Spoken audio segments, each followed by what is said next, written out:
Bonjour, je suis Sophie, lectrice bénévole, association Au cœur des mots. Je vais vous lire le début de Où bat le cœur du monde de Philippe Aya, qui a été lauréat Salon du Livre, le prix des lycéens. Le visage de Dina frôlait le sien. « Darry, c'est à toi dans 30 minutes. » Il était sur le divan, Dina lui souriait. Agenouillée devant lui, elle nouait sa cravate. Elle attrapa une enveloppe sur la table basse. « Tu as reçu beaucoup de messages. J'en ouvre quelques-uns ?» Sans attendre sa réponse, elle lut le premier. « Le président de la République vous remercie d'honorer la France de votre présence et vous souhaite un excellent concert. » Elle ouvrit un second mot. « Celui-ci va te faire plaisir. Bonne chance, mon ami, ce soir je serai là. Je suis venue pour toi. Herbie. » À 75 ans, il tient encore la route. C'est sûr, comparé à tes 90 ans, Herbie est un jeune homme. À son âge, toi aussi tu courais les Rivieras, la Suisse, la France, l'Italie. Tu m'as fait connaître les plus beaux endroits du monde. Il se laissa masser les paumes et les phalanges. Il porta les mains de Dina à ses lèvres et déposa un baiser sur chaque doigt. Elle murmura « Si tu continues à me regarder comme ça, on va pleurer tous les deux comme des vieillards ridicules. » Le régisseur frappa la porte. « Levée de rideau dans 20 minutes, maître. » Darry ferma les yeux. Il devait se concentrer sur le début de chaque morceau, saisir l'instant précis où le son de sa clarinette s'élevait parmi les cordes pour en prendre le commandement. Avant d'entrer en scène, Miles Davis lui répétait « Les premières notes, n'oublie jamais, Darry.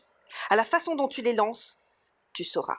Et si elles te mènent où elles veulent, où tu n'es encore jamais allé, si elles te font oublier qui tu es, si elles t'étonnent, si elles t'émerveillent, alors tu auras fait ton boulot de musicien.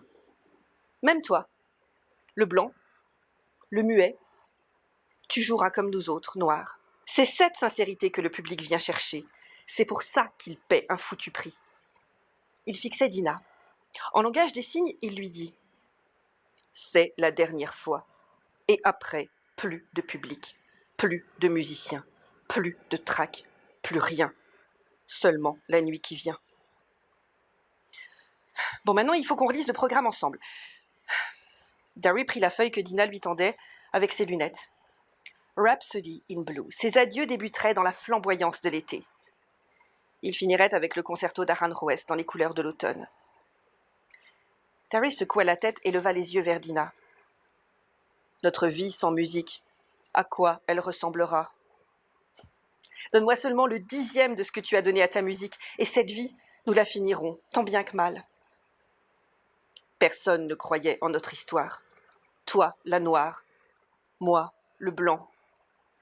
Il chercha sa main et la serra de toutes ses forces. Il n'y avait qu'elle pour s'occuper de sa vie d'artiste, pour gérer ses droits d'auteur, répondre aux sollicitations. Il lui dit encore « Pour moi, tu as renoncé à tout.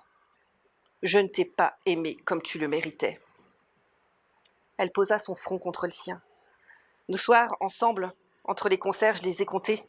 Notre lit, je l'ai partagé avec la musique. Nos seuls enfants, ce sont tes disques. Tu as raison. Comment j'ai pu faire pour te supporter pendant 70 ans? Le régisseur frappa encore. « En scène, dans 10 minutes !»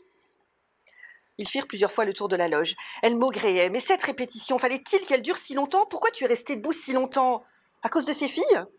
Il se figea. « Elles sont tout mon spectacle.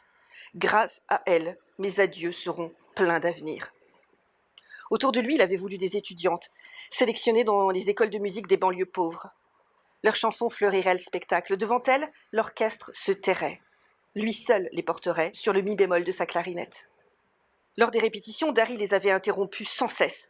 Le ton de leur voix, le rythme, la mélodie, c'était juste, mais c'est pas ça qu'il souhaitait. À chaque instant, il se levait, il boitait jusqu'à elle au centre de la scène et il leur montrait ce qu'il attendait. Vous qui cherchez l'émotion juste, fouillez! Fouillez dans votre timbre, dans vos paroles, dans vos silences.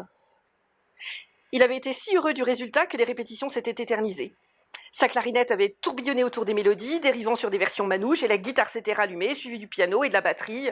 Les filles croyaient entendre sa voix, une voix de muet qui coulait de son instrument, pour leur murmurer « Cette émotion, cette clarté, je l'ai cherchée toute ma vie. Quand vous l'aurez trouvée, offrez-la à tous ces gens, qu'ils rentrent chez eux avec un peu de joie au cœur. » La porte s'entr'ouvrit, le chef passa la tête. « Le théâtre est plein à craquer, quelle atmosphère, vous aviez raison, Darry. Pour l'ouverture, c'est Gershwin et rien d'autre. Darry savourait ce moment. Le temps s'immobilisait jusqu'aux premières notes. Le concert allait débuter dans la gouaille de Rhapsody in Blue et le ton serait donné. Il voulait une soirée enjouée, un adieu léger. Le directeur du théâtre apparut dans l'embrasure de la porte. « C'est à vous !» Dina lui déposa un long baiser sur la joue. Darry la serra dans ses bras, puis il fit quelques signes sous les regards intrigués. « Regarde-moi, Dina. Il n'y a rien à regretter.